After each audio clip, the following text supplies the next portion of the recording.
गौतम बुद्ध के साथ बिताए गए समय ने शिष्य के जीवन में असीम ज्ञान का संचार किया था, लेकिन उसके मन में अब भी कई सवाल उमड़ घुमड़ रहे थे।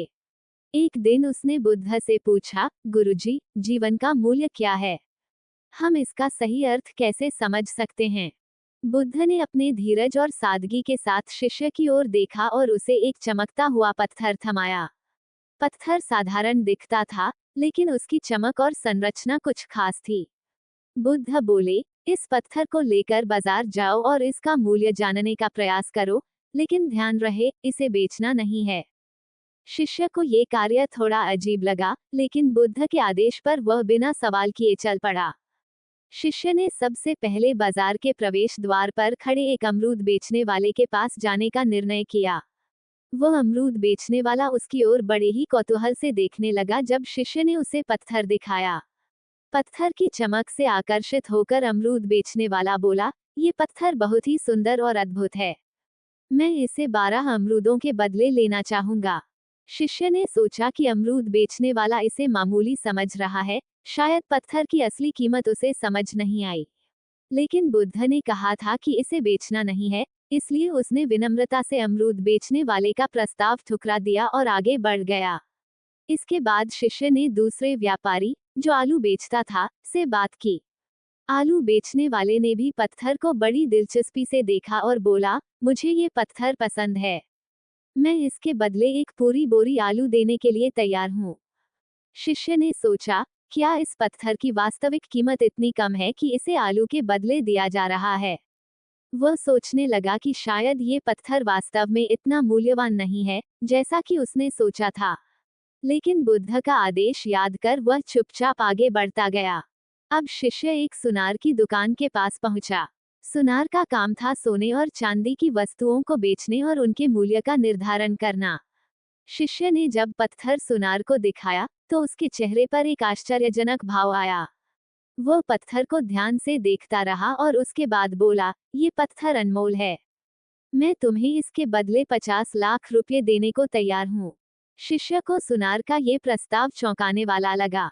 उसने सोचने की कोशिश की कि यह वही पत्थर है, जिसे अमरूद बेचने वाला 12 अमरूदों के बदले लेने को तैयार था और आलू बेचने वाला एक बोरी आलू। लेकिन अब सुनार इसके बदले 50 लाख रुपए देने की पेशकश कर रहा है। जब शिष्य ने उसे बेचना मना किया, तो सुनार और भी ज्यादा उत्साहित हो गया। उसने तुरंत अपना प्रस्ताव बढ़ाकर 2 करोड़ रुपए कर दिया। अब शिष्य के मन में और भी सवाल उठने लगे। ये पत्थर आखिर इतना मूल्यवान क्यों है? सुनार इसका इतना बड़ा मूल्य क्यों दे रहा है? शिष्य ने उसे मना कर दिया और आगे बढ़ गया, लेकिन अब उसका मन भारी हो चुका था। पत्थर की कीमत कैसे इतनी बदल सकती है? क्या वास्तव में इस पत्थर का मूल्य तय करना संभव है? अंत में शिष्य ने एक हीरा जौहरी की दुकान पर जाने का निश्चय किया। जौहरी का काम अनमोल रत्नों को परखना और उनके मूल्य का आकलन करना था। जैसे ही जौहरी ने पत्थर देखा, उसकी आंखों में चमक आ गई।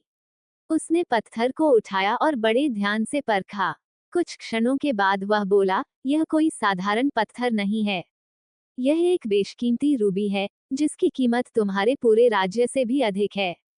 अब शिष्य को ये बात स्पष्ट हो गई कि पत्थर की कीमत लोगों की समझ और नजरिए पर निर्भर करती है। कोई इसे साधारण पत्थर समझेगा, तो कोई इसे अमूल्य रत्न। जौहरी के शब्दों ने उसके भीतर की जिज्ञासा को और बढ़ा दिया। अब वह अपने गुरु बुद्ध के पास वापस जाकर इस रहस्य का समाधान जानना चाहता था। आपकी कीमत। शिष्य बुद्ध के पास लौटा और अपने अनुभवों का वर्णन किया।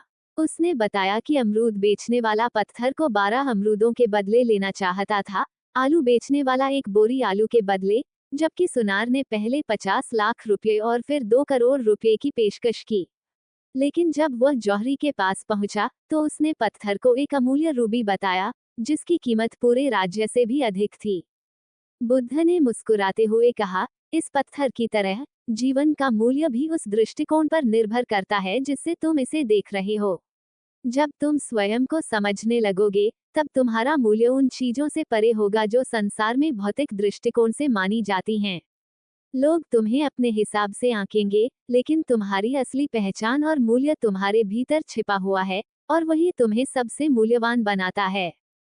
बुद्ध की यह बात शिष्य के हृदय में गहराई से बैठ गई। उसने सीखा कि जीवन का मूल्य बाहरी वस्त्रों और धारणाओं में नहीं होता, बल्कि आत्मबोध और आंतरिक समझ में होता है। जैसे जैसे शिष्य ने इस शिक्षा को आत्मसात किया, उसने ये भी समझा कि जीवन का वास्तविक अर्थ हमारी स्वयं की जागरूकता और आंतरिक शांति से निर्धारित होता है, न कि बाहरी दुनिया के मूल्यांकन से। अगर आपको ये कहानी पसंद आई, तो इसे लाइक करें, शेयर करें, और हमारे चैनल को सब्सक्राइब करें। अगले वीडियो में मिलते हैं एक नई और दिलचस्प कहानी के साथ।